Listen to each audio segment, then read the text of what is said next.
Good evening friends. ನಾನಿವತ್ತು ತಗೊಂಡು ಬಂದಿರೋ ವಿಷಯ ಅಂತ ಹೇಳಿದ್ರೆ, ಜೀವನದಲ್ಲಿ ಗ್ರೋತ್ ಅನ್ನೋದು ಏನು ಇಲ್ಲದೇ ಇದ್ದ ಪಕ್ಷದಲ್ಲಿ ಎಲ್ಲರೂ ನಿಮ್ಮನ್ನು ಬೈತಾ ಇದ್ದಾರೆ, ಮಾಡ್ತಿದ್ದಾರೆ ಅಂದಾಗ ಏನು ಮಾಡಬೇಕು ಅಂತ ಒಂದು ಪರಿಹಾರ. ಇದನ್ನು ಹನುಮಾನ್ ಜಲಪ್ರಯೋಗ ಅಂತ ಹೇಳ್ತೀವಿ. ಹನುಮಾನ್ ಜಲಪ್ರಯೋಗ ಅಂತ ಹೇಳಿದರೆ, ಒಂದು ಬಾಟ್ಲಲ್ಲಿ ಸಮುದ್ರದ ನೀರು ಇಲ್ಲ ಅಂದರೆ ಮಳೆ ನೀರು ಅದನ್ನು ಶೇಖರಣೆ ಮಾಡಿಟ್ಕೋಬೇಕು. ಅದನ್ನು ನಿಮ್ಮ ದೇವ್ರ ಮನೆಯಲ್ಲಿ ಅದನ್ನು ಸ್ಥಿರವಾಗಿ ಇಟ್ಟಿರಬೇಕು.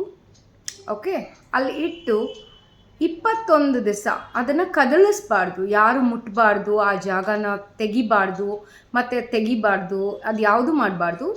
ಮತ್ತು ದಿನ 11 ಬಾರಿ ಹನುಮಾನ್ ಚಾಲೀಸ ಒಂದೇ ಟೈಮಲ್ಲಿ ಬೆಳಗ್ಗೆ ಹೇಳಿ, ಇಲ್ಲಾಂದರೆ ಸಾಯಂಕಾಲ ಹೇಳಿ 11 ಸಲ ಅದನ್ನು ಹೇಳಬೇಕು. ಆ ಜಲದ ಮುಂದೆ ಇಟ್ಟು ಎಲ್ಲ ಅದು ತತ್ವಗಳನ್ನ ಹೀರ್ಕೊಳ್ತಾ ಬರುತ್ತೆ, ಅಬ್ಸಾರ್ಬ್ ಆಗ್ತಾ ಇರುತ್ತೆ.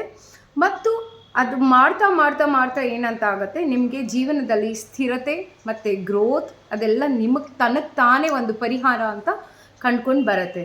ಏನೇ ಥರ ಪ್ರಾಬ್ಲಮ್ಸ್ ಆಗಿದ್ರೂ ನೀವು ಇದೊಂದು ಪ್ರಯೋಗ ಮಾಡೋದ್ರಿಂದ ನಿಮಗೆ ಮನಸ್ಸಿಗೆ ಶಾಂತಿ ಮತ್ತು ನೆಮ್ಮದಿ, ಅದಲ್ಲದೆ ನಿಮ್ಮ ಜೀವನದ ಉದ್ಧಾರ ಆಗೋವಂಥದ್ದು, ಒಂದು ಒಳ್ಳೆ ಸ್ಥಾನಕ್ಕೆ ಬರೋವಂಥದ್ದು ಆಗಿಬರುತ್ತೆ.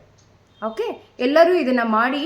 ಮತ್ತು ಇದನ್ನು ಮಾಡಿದ ಮೇಲೆ 21 ದಿವಸ ಕಳೆದ ಮೇಲೆ 22ನೇ ದಿವಸ ಏನು ಮಾಡಬೇಕಂದ್ರೆ, ಇದನ್ನು ಒಂದು ಹಳೇದಾಗಿರೋಂಥ ಒಂದು ಮಾವಿನ ಮರ ಹುಡ್ಕೊಂಡು ಹೋಗಬೇಕು. ಎಲ್ಲಿದೆ ಅಂತ ಚಿಕ್ಕ ಸಸಿ ಅದಕ್ಕೆಲ್ಲ ಹಾಕಬೇಡಿ.